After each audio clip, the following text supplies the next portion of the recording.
I know I hear you all say, "Bowler hat man, you cover, conservative home all the time. Surely there has to be some sort of Labour alternative." Well, my friends, yes, there is. Because here it is, Labour list, and of course that's what we're going to be having a look at today. Because these two recent by-elections do show a lot of promise in certainly the general election, and indeed the absolute lunacy that is going on in the Conservative Party. Like I say, if you've seen the comment section we went through on Conservative Home, going over those two by-election losses, even Conservative voters are like, "Yeah, sorry, it's our party that's the problem. Um, maybe we need a rethink." And of course, the various other crazy ideas that we discussed, or at least had a look at in that particular video. Um, but today we're going to have a look at it from the opposite end, because we've seen the Conservative end. Don't worry, more of those wonderful cope posts incoming. Uh, don't worry. Um, but you have, of course, Labour. So, what must Labour learn from these two by elections? What is the direction Labour needs to go in? What lessons does it need to learn? And how can we apply these to potentially a general election, which, let's face it, is going to take place probably within the next 12 months? Like, we know there's going to be one now. It's just a matter of when. Um, of course, we've got, should we say, the potential upcoming budget shenanigans that might maybe trigger it. Who knows what else may cause it? Maybe Rishi Sunak actually generally wants to try and change direction, and of course upsets a large part of his party. That may cause that may cause a vote of no confidence. Who knows? To be honest, and trust me, we've seen in the past of a government that looks as if it's stable and then just collapse within the span of a week to 2 weeks. It's happened before. It could happen again. Who knows what might trigger it this time? But like I say, we'll be watching very closely to see what happens. And the first big one will, of course, be that budget. So, but before we go thinking about that, what are the lessons that Labour needs to learn? So we're going to have a look at Labour list and those 5 things that the 5 key takeaways, shall we say, that Labour need to learn for the next upcoming general election, and what happened in these seats for people to switch over to Labour in some cases. So, as always, before we do go having a look into this, please do remember to click on the like, share, and subscribe button. And of course, down below there are links to my Patreon page and a one-off link called Buy Me Coffee, where you can buy me coffee. There's also the YouTube thank you button, and of course, there's the Pony Club down below as well. So let's have a look into this. So this comes from, we said, from Labour List with the title of By-Election Wins Unpacked. 5 key takeaways from Tamworth and Mid-Beds of Bedfordshire. So, point 1. 2024 better than 1997. This is something we've seen a lot of people say. A lot of people. And when you've got, as it says here, the election guru, John Curtis, has said, you could see a bigger win for Labour than in 1997. Like, they are generally saying that could now happen, that this could be the type of full win here. And of course, as you've probably all seen it, the election map, with Labour winning 480 seats if Mid Bedfordshire was replicated nationally, and 537 if Tamworth was. So, honestly, just because of how bad the Tories have failed, how bad they continue to fail, the next election win could be an incredibly big one for Labour. And I've always said that leaves us with a big, big opportunity, because while the Conservatives are busy falling to pieces, we will actually have somewhat of a competent government that can, get on and actually do stuff. Shock horror, I know, a competent government. it's, it's sort of a nice alternative to have for once. But the other thing is, of course, that brings up here that many Tory MPs are, quote, privately astonished by the poor results. And that is what I think is going to be causing the cat amongst the pigeons. That so many Tory MPs are going to be so shocked by the results. A lot of them are still trying to soothe themselves, saying, oh, it's just, low voter turnout. Well, then how do you explain the swings? Low voter turnout just does not explain the swing that Labour got in those results. But on to two. Enjoy the Tory turd polishing. I like what he's got here. So Greg, pardon me. Greg Hands showed off his turd polishing skills on the broadcast round, claiming that voters weren't inspired by Starmer and the turnout was low, and that Labour's numerical vote tally fell marginally in mid-beds. As Sky's Sam Coate had noted, this argument ignores that the Conservative vote was a quarter of what it was. Which, again, is very true. They are desperately trying to excuse the fact that they lost, and they lost in a incredibly shocking manner. These aren't votes you can just hand wave away, and it's shocking that they are doing that. But of course, this is going to cause mass panic in the Tory party, which, as we said, what we wanted to happen before the tri-election. Well, this is what this has now caused.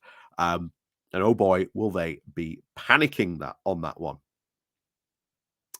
Number 3, vindication for the unconventional campaign. Sorry, for the uncontroversial campaign.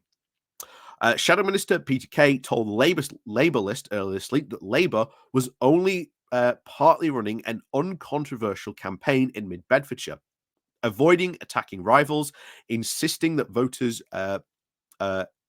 inviting voters personally to soapbox events on village greens, and of course offering usually detailed timescales for pledges to thoroughly disillusioned Tory electorates. So this is one thing that, once again, we have always been talking about, this slow and steady, cautious approach. Now, I will say this, so far, this has been showing results. But I've always said, and I will always maintain, there must come a point where Labour has to be really bold about what it wants to offer. And I do agree that you've got a lot of really disillusioned people, and actually offering detailed timescales is a really good thing to do. So I can't knock this uncontroversial, unconventional, shall we say, campaign, because it has worked, and it has shown that this sort of slow and steady is working. But I still do worry about the fact that there must come a time where, Starmers have to come out, and have to come out swinging. He won't have to hold back. So, number 4 is the no-go areas or PACs and, quote, the party of the countryside. Labour and the Lib Dems may have faced serious questions about not forming a deal to let the stronger candidate win in mid-Bedfordshire had things gone differently. Labour on 34% only won 3 percentage points over the Tories, and the Lib Dems hoovered up 23% of the vote. Instead, as Alistair Strathen told Labour List this week, a win means that there should be no-go areas, and that Labour presenting itself as the party of the countryside no longer feels ridiculous. Of course, this is all about electoral alliance. There are a lot of people from the and I'm really glad to see this, honestly. A lot of Lib Dems you saw saying this, clearly saying, look, we've got to think strategy-wise at the next general election. What seats are actually worth us running in so that we can focus on them where we can actually win? And that would be better for our party. I'm really glad to see that conversation actually take place in the Lib Dem party, because you obviously had Mid Bedfordshire. I was really, really worried that you were going to get Labour and the Lib Dems fighting each other. And unfortunately, the Tories, sneaking a win.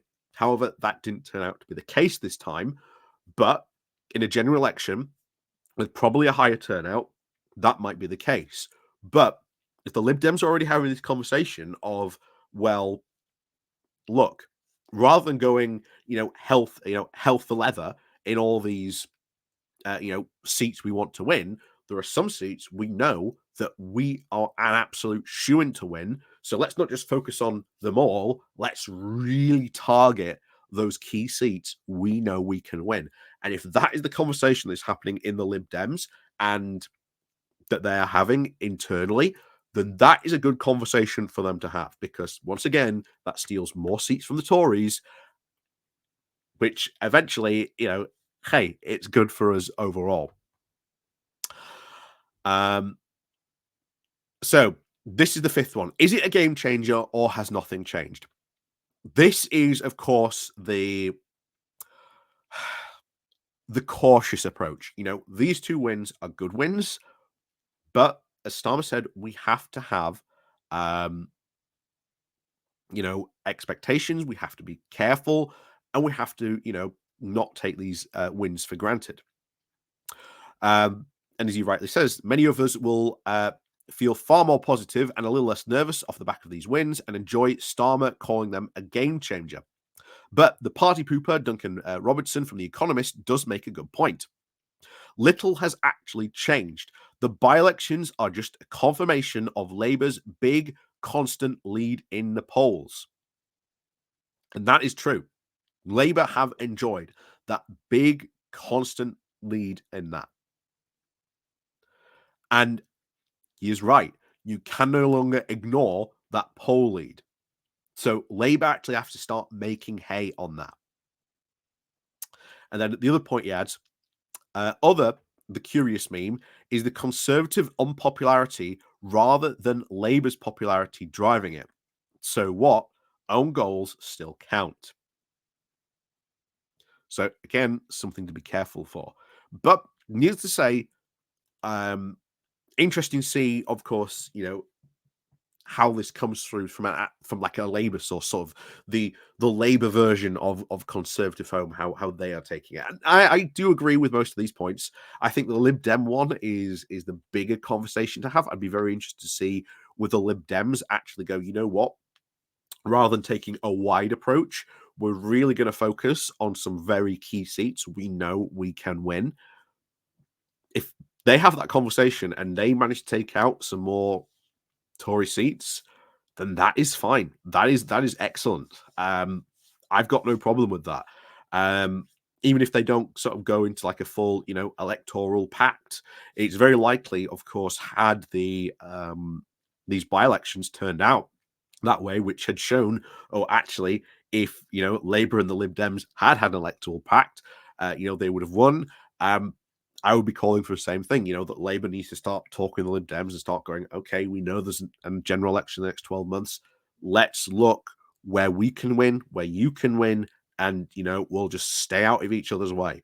I still think, to be honest, that's a conversation that the Lib Dems should probably be having with Labour, saying, hey, look, we know we can win in this seat. We know you're probably not going to be able to win it. So, if you stay out of our way, we'll stay out of your way in this type of regard, because at the end of the day, we've got to beat the Tories. I think that would be a valid conversation to have as well at some point, whether that conversation will have been had.